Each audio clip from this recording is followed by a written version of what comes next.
Hello everyone and welcome back to Ace Attorney Investigations, Miles Edgeworth, where I did look at the evidence a little bit between episodes, just keep it fresh in my mind. I didn't really get anything new out of it. Is there anything I haven't looked at? Oh, what about... No. Alright, what about this? Glassy candles, okay, nope.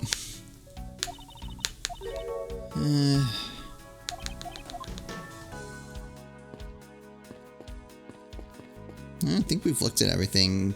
I guess we should start... Can I leave? No.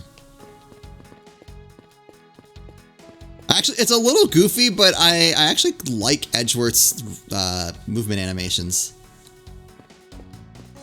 Like, especially, like, his walk looks pretty good.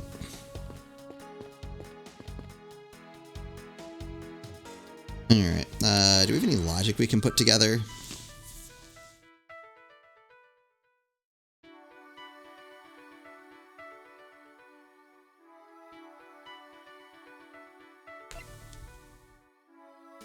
What about these two?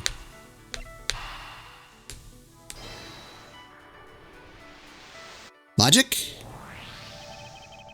A statue with blood on it lying next to the body of a man who was beaten to death. Oh, Mr. Edgeworth, I think I figured something out. Yes, what is it? The way the blood is on this, it looks like it matches up with the wound on his head. Aren't we deserving of the Master of the Obvious title? Well, what do you think, Mr. Edgeworth? Don't you think that's worth investigating? It appears that this figurine is our murder weapon. Oh, I just knew it. I mean, I can't think of any other connection. Perhaps Master of the Oblivious would be more befitting. Mr. I Fly Piggy Bank data jotted down in my organizer. Didn't I already? No, I didn't have that. I just looked at the evidence to avoid that specific thing. Do I want to put anything else together?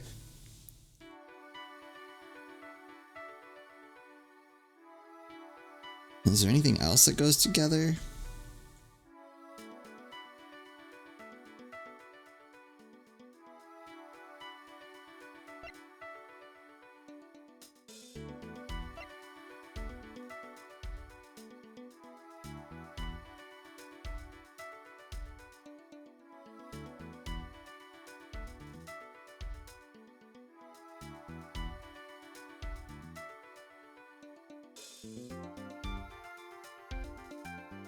Broken glasses. I think I can ignore that one for now. Spilled grape juice.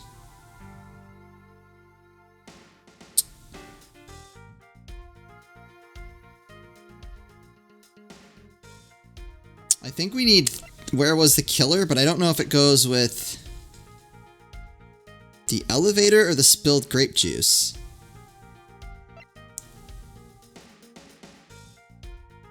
Because based on the spilled grape juice, I would think the killer started in the elevator and then walked away. So would it be, where was the killer elevator? If not, we'll do spilled grape juice. Sure, there wasn't anyone else in the lounge other than myself right before the turbulence, but if the killer was in the elevator along with the victim, then that's a different story. If only I could prove that the killer rode the elevator with Hicks. Can we? In the elevator with Hicks, spilled grape juice, and broken glasses.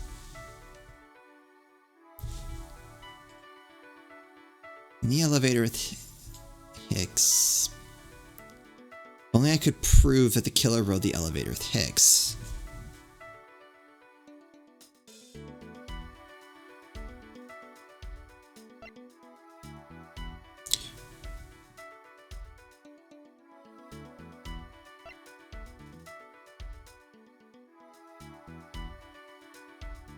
There's some spilled grape juice on the floor in front of the elevator.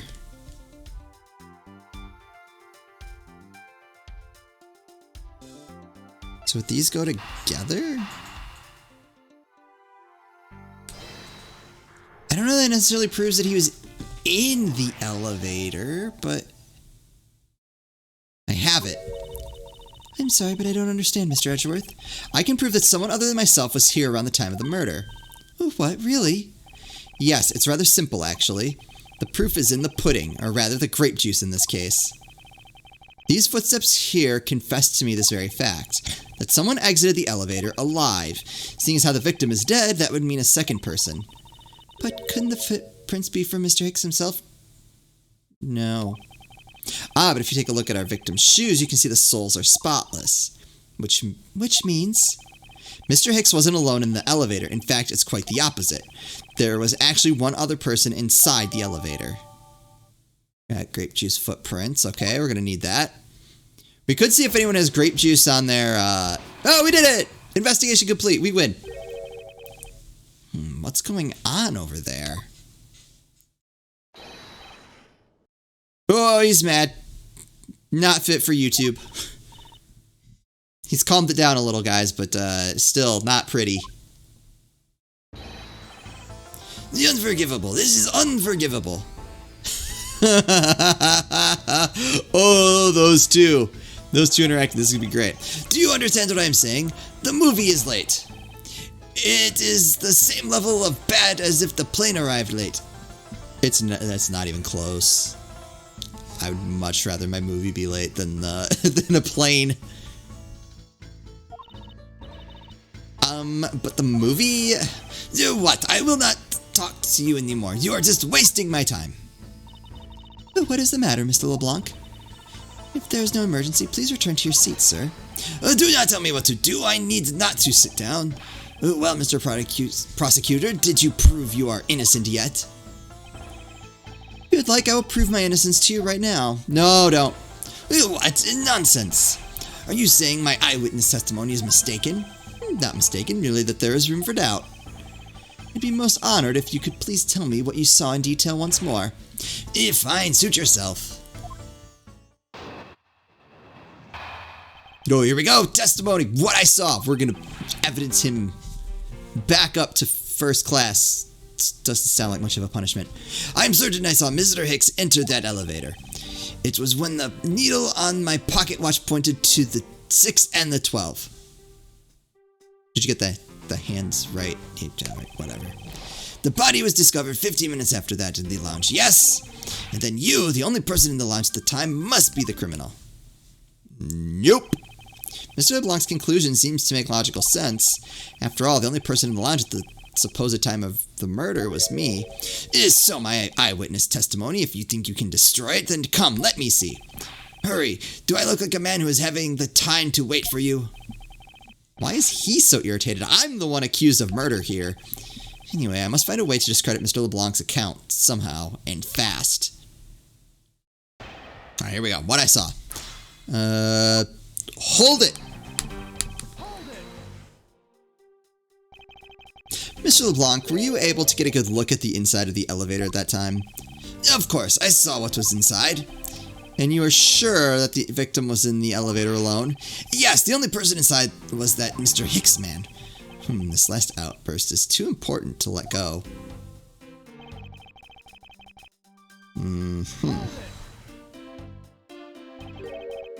Was he really alone? Of course, I bet even 1 cent. Cheap ante for cheap testimony. But if that's how you want to play it, I'll happily take your 1 cent.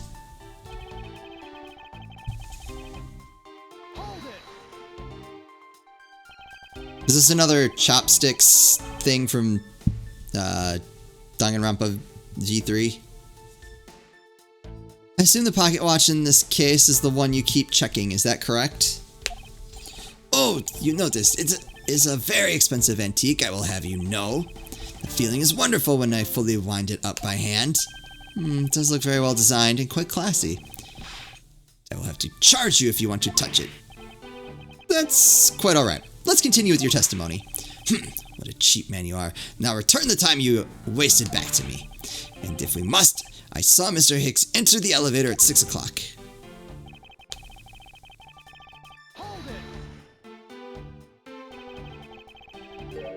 It's true that I found the victim's body at 6:15, and that's when I found the two of them as well. You see, it all matches my testimony.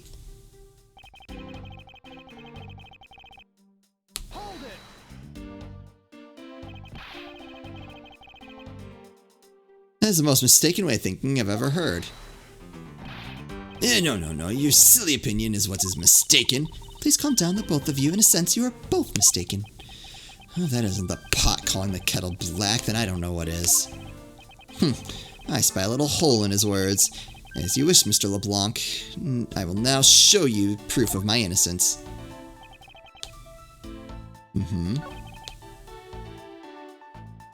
Present. Take that! Oh. Fine. Mr. LeBlanc. What is it? There's a very glaring contradiction in your testimony. What do you mean? Please take a look at the area in front of the elevator. There, the spilled grape juice. Hey, yes, and will you admit you also spilled it with the blood? No, it spilled itself during the turbulence. But the interesting thing here is the set of grape juice footprints. Footprints? Yes, the ones that lead from within the elevator out into the lounge itself. It's evidence that proves that someone other than Mr. Hicks exited the elevator, alive. There must have been another person in the elevator with Mr. Hicks. Now then, I'm done playing games. Why don't you tell us the truth? I mean, I'm willing to match my language to that of the game, but this is just too much. Can you please translate for us? Oh, let me do that. No way. That's totally impossible, I guess is what he said. Oh, translator. Oh my god, did she do it? No way, that is totally impossible. I know there was no other person in there. I saw it with my own eyes. You want to know what I think, Mr. Edgeworth? I don't think Mr. LeBlanc is lying to us. I suppose she's right. He doesn't seem to be lying. But then what does it mean? What about this contradiction? Mr. LeBlanc, please, just once more, will you recall the details of what you witnessed for me?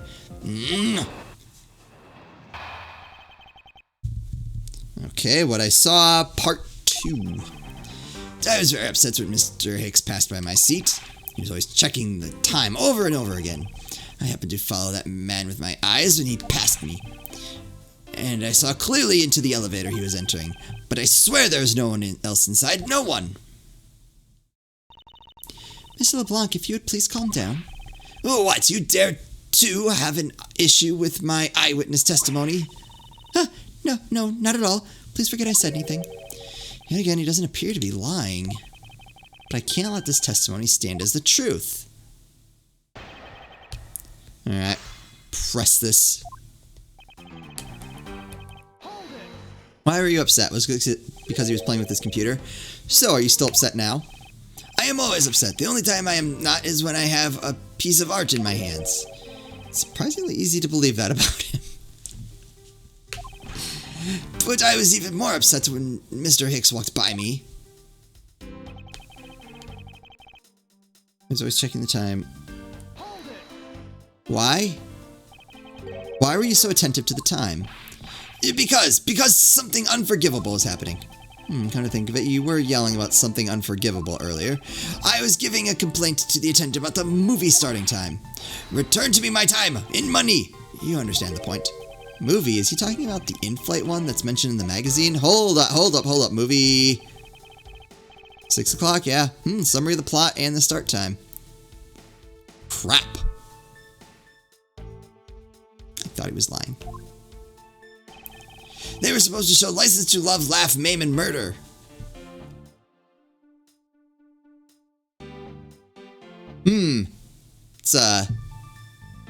It's running the gamut there. I cannot see that movie in my country. You can only see it on international flights. I look forward greatly to that movie. I check my pocket watch whenever possible so I would not miss it. I even set my pocket watch to the destination time when I came on board. So my watch is not wrong. I matched the schedule. But the movie was still late. Very, very late. Wait, can we prove that? Your pocket watch. I'd like to ask you a little more about it, if it's alright. I've checked my pocket watch many times.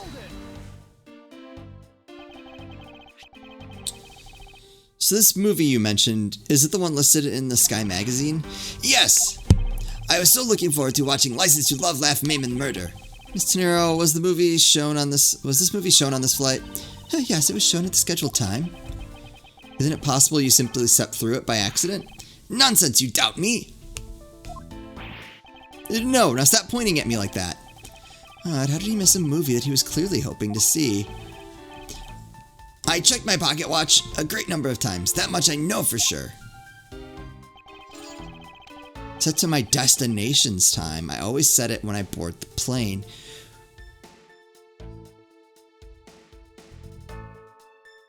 Can I take a look at this pamphlet?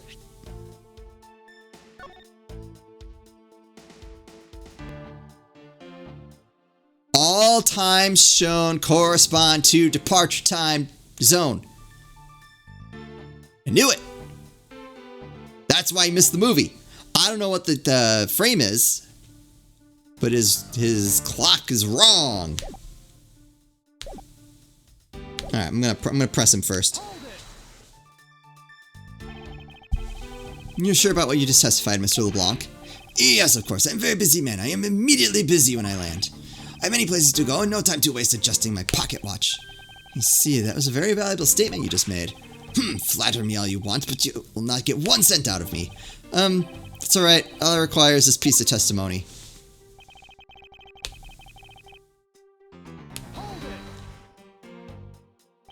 Since you only happened to see him, is it possible that you missed something in that glance?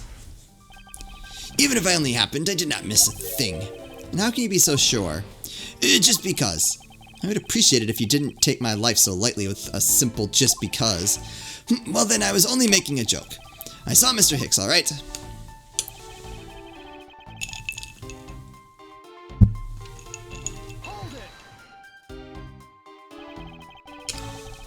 Is it possible that someone was hiding inside? What? You dare insult me? I have belief in my eyesight. When I look for art to sell, I am often told I have great sight for the arts. I think the phrase you were looking for was great sense, although that's debatable. But isn't it possible someone was just outside your line of sight? You are persistent. I tell you, I looked clearly. Okay. Why do you insist that you are absolutely not mistaken? Because when I say I am not wrong. Mr. LeBlanc, if I may, I think beyond misconceptions and mistakes lies the truth. Funny, that suspiciously mirrors something I told her only a little while ago. I honestly don't think Mr. LeBlanc is lying. I don't think he's lying either. But I think he might be mistaken about something. Mistaken? Yes, and I'm going to correct his mistaken recollection with evidence. And this professional attendant shall witness the prowess of a professional prosecutor. Yeah. Okay.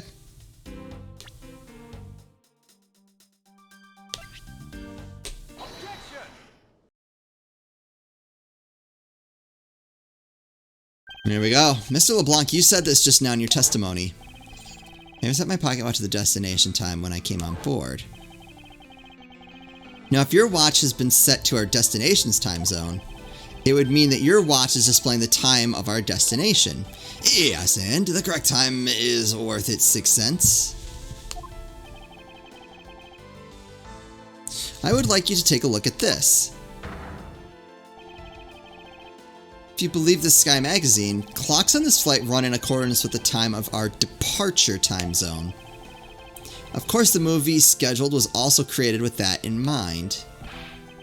Miss Tenero, for confirmation's sake, what time zone is this flight aligned to right now? Oh, well, we made a short stop at a transfer point. That's right, it was in that small Asian country, the Republic of Zhengfa. But we didn't readjust our onboard clocks at that time. So right now we are still running on Burgundian time. What? The time difference between Burgundia and our destination is 9 hours. In that case, it's only natural that your watch would be out of sync with the schedule. What? Further, with your analog watch set to our destination time, it would appear to be running 3 hours fast when compared to our flight's onboard clocks. It also changes everything about your testimony, and you can bet 1,000,000 cents on that. In light of this information, it means you saw Mr. Hicks 3 hours prior at 3 a.m.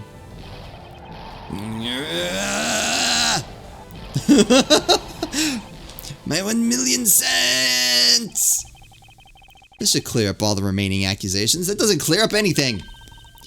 So this basically widens the time frame for the time of death, right? Yes, because Mr. LeBlanc saw the victim enter the elevator at 3 a.m. It means that the time of death could be anywhere from 3 a.m. to 6:15 a.m. The question now is, where was Mr. Hicks during that span of time, and what was he doing? I've got something to say. And you are... Yeah, oh! Her face looks familiar. I'm Cammy Mealet. I think it's supposed to be Cammy Meal. Cammy Meal, yeah. I'm a flight attendant. I was thinking Street Fighter Cammy, which wouldn't have anything to do with Melee. Cammy Meal. Alright, I get that one. And what is it you wish to say? Well, I think your story is a little different from how I remember it. What do you mean, Cammy? I saw Mr. Hicks sitting in his seat at 5 a.m., you know. What? How can you be so sure of the time? Oh, that's right, he pushed his call button while we were parked at the transfer port. Okay. This flight will be making a brief stop to refuel and transfer cargo in the Republic of Jingfa between 4 and 5 a.m. We ask that all passengers remain on board at that time. Thank you for your cooperation. The stop we made for refueling and cargo transfer in Jingfa, correct? Yes, it was from 4 to 5 a.m. according to our clocks. Okay. And during that time, did any of the passengers leave or did any new ones board this flight? No.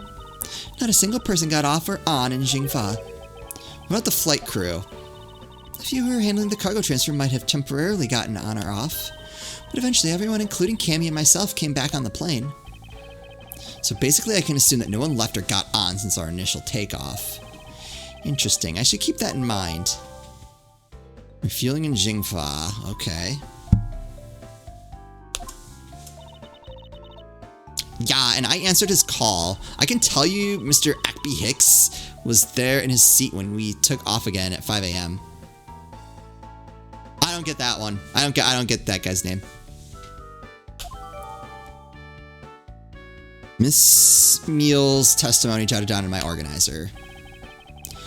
Alright, then that puts the time of murder between 5 and 6:15 a.m. Okay, now, what time did you come down to the lounge, Mr. Edgeworth? I remember coming down here almost as soon as we left the Republic of Jingfa. Ah! You were here the whole time from 5, yes? Then you are the only one who could be the killer. Mr. Edgeworth, were you really here in this lounge the entire time from 5 a.m. onwards? Unfortunately, yes. But then how do we explain the footprints? Is it not obvious? This man waited for Mr. Hicks here in this lounge, waited to kill him. And then he put the corpse into the elevator. That is when the turbulence happened. My eyewitness testimony may have been mistaken, but what time I saw Mr. Hicks enter the elevator on the second floor does not matter. It does matter. Because the entire incident concluded here in this lounge. Everything happened in this lounge? Is that what you really believe, Mr. LeBlanc? Oop, I pressed the wrong button.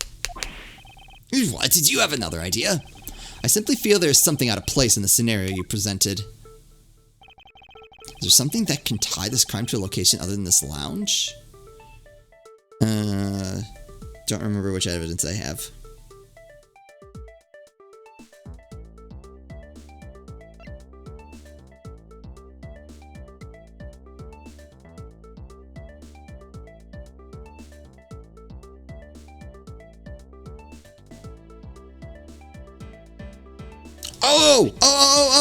Oh! Yeah, that was from the shop. The murder weapon. This little piggy bank is sold in the in-flight shop. It is sold there and only there, and is not displayed here in this lounge. How then did it find its way here? Don't you find that a tiny bit suspicious? Such a trivial point. It only means you prepared it, taking it from the shop first before coming here. It doesn't prove you are innocent at all. Is there no way to win with this man? No. If I may. What is it? You see, well, it's just as Mr. Edgeworth says. Oh, and why do you know this so well? Well, it's just that piggy bank was there in the shop. I saw it with my own eyes. And when was this? It was maybe around 5:40 a.m. Isn't that just before we hit that patch of turbulence? That's right. You were in the shop just before the turbulence? Yes, I was. Come to think of it, Miss Tenero, when I found the body, I believe you came out of that door. Yes, I did. And what is beyond that door? That's the flight attendant's room. Then you were on the first floor? Yes. I had to do something at the shop and in the flight attendant's room, so I went to the shop first and then to the flight attendant's room. Are you saying you passed by me at some point? Yes, you seemed really into the issue of Sky magazine you were reading at the time. I don't suppose you noticed me walking by. I vaguely recall someone walking by, but I didn't take notice of who it was. Anyway, the piggy bank was definitely there in the shop when I went there. Why did you go to the shop in the first place? I went there for a work-related matter. Work, you say? Yes, the upkeep of the shop is also one of my responsibilities. Why did you not say about that until now is what I want to know. In any case, I believe it's clear that the shop needs to be investigated as well. Shall we head there then? What? No, I'm going there. What is it now? Aren't you forgetting something, Miss Rhoda? Don't you need the captain's permission to check the shop?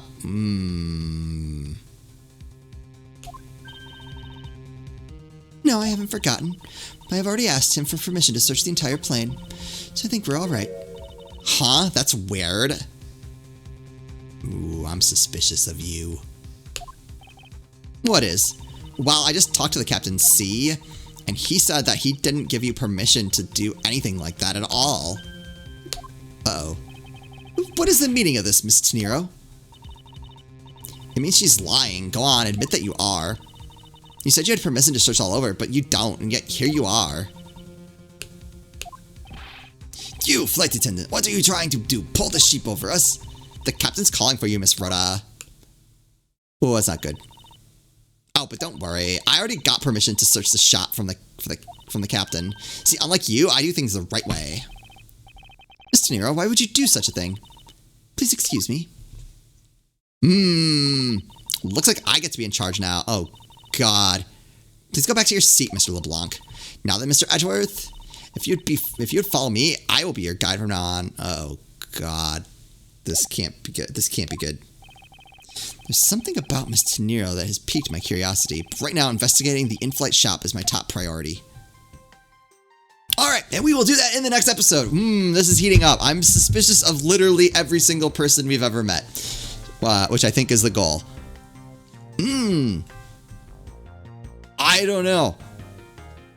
I'm starting to lean towards the flight attendant. Although, she's looking like she can't really stand up straight, so maybe not. Who knows? We'll find out, maybe in the next episode? Probably not. We probably got a ways to go.